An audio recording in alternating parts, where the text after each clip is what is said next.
What do you call your grandmother? I call her Suki. Grandma. I call my grandmother Gia. Grandma. Nana. Grandma. Yeah, grandma.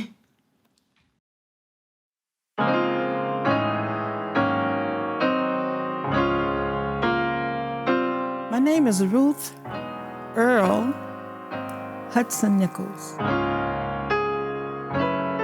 My name is Claire Range. Diane Allen. Patricia Alcorn. Beverlyn Struthers. Essie M. Harris. I am Charisma Sweat Green. My grandmother is First Lady Ruth Earl Hudson Nichols. My name is Melanie Brazil, and I am the granddaughter of Claire Anderson Range. My name is Christiana Ray Colon, and I am the granddaughter of Diane Allen. I'm Jayla. I'm Jessica. We're both twins, so we're 19. And our grandma is Essie Harris. My name is Kaylin Jacobs, and I am the granddaughter of Patricia Alcorn. My name is Destiny Struthers, and my grandmother is Beverlyn Struthers.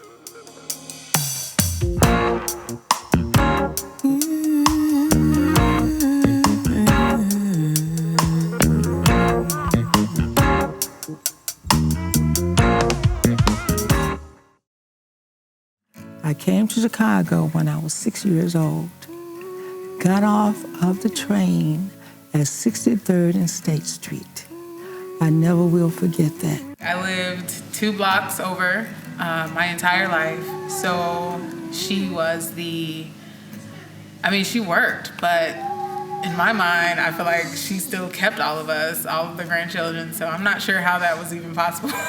There was not too much to do except to go to the theater, to the show, and we hung out at, it was called the confectionery, which is similar to like a drugstore, which had seating, and you could get Cokes and things like that. My grandmother was very influential. I used to go over her house every day after school.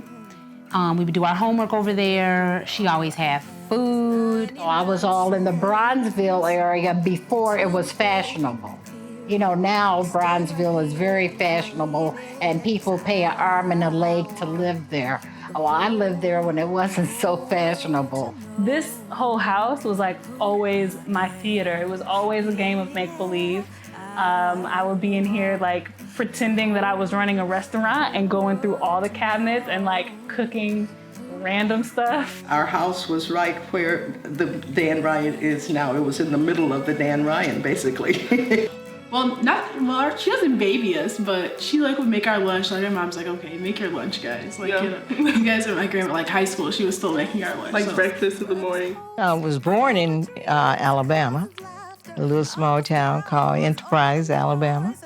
And I moved to Chicago when I was in 6th grade. Grandma Alcorn's house, we know we're gonna be chilling, we're watching TV, they got all the cable, and we're probably going someplace. So we can't look like we just been playing outside in the mud. Well, my father worked at the Ice House in Atlantic City, and it was always, he could get work during the summer. But as the winter months came, it was deserted, not like New Jersey, Atlantic City is now. Now it's popping all the time, but back then he couldn't get work, so he moved here first, and 6 months later we followed. I always liked being at Nana's house because like Nana's house has been Nana's house forever. I remember when I was a kid, my mom and I, we moved around a little bit until we got settled in Orland Park. And so I'd always like to be at Nana's because Nana and Papa were there, and they had cable, which was awesome for me. My uncle worked for a steel company, and he didn't have to be at work until 4 o'clock in the afternoon. So he was my babysitter, me and my cat, Midgie.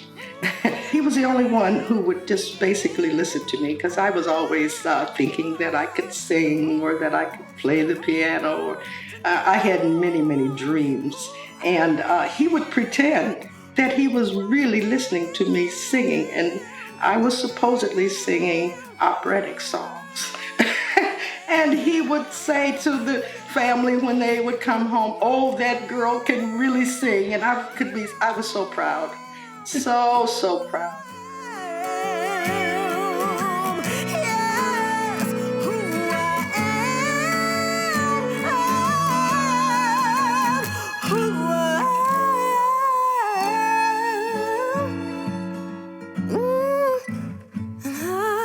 There's other parts of that story, and I don't even know if you wanted me to go into it. In my generation, we wanted to work.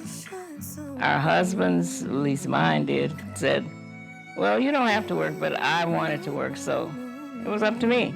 Are you proud of me? Yes, I am. Would like to have you have a different hairdo.